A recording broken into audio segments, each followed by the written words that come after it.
This is In a Minute, and we're reading through the Gospel of Matthew, one chapter a day, 5 days a week.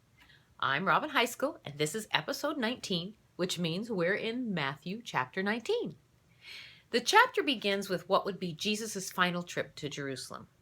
He once again runs into some religious leaders of Israel. They had come to him with what seemed to be a legitimate question. But the Bible makes it clear that their intentions were malicious.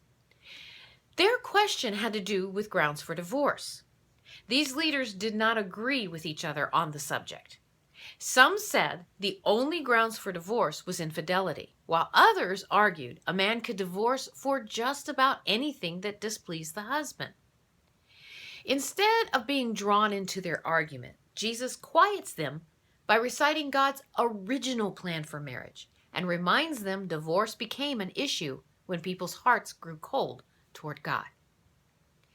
Then Jesus crosses paths with a very successful young businessman who feels that he's doing okay on the holy scale.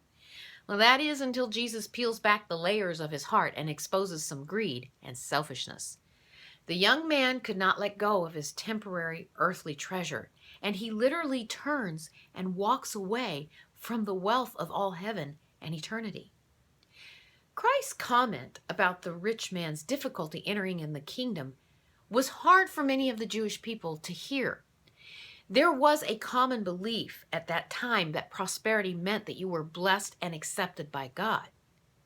But Christ's comment is difficult even for us today to hear, until we realize that he's not condemning wealth, but addressing a heart issue.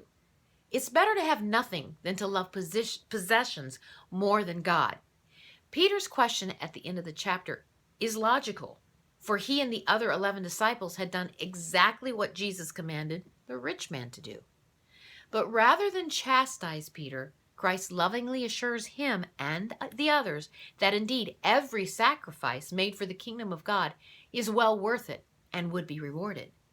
Matthew chapter 19 makes it clear that we should love God above all else and measure success according to the standard of his word. But don't take my word for it. Read it for yourself.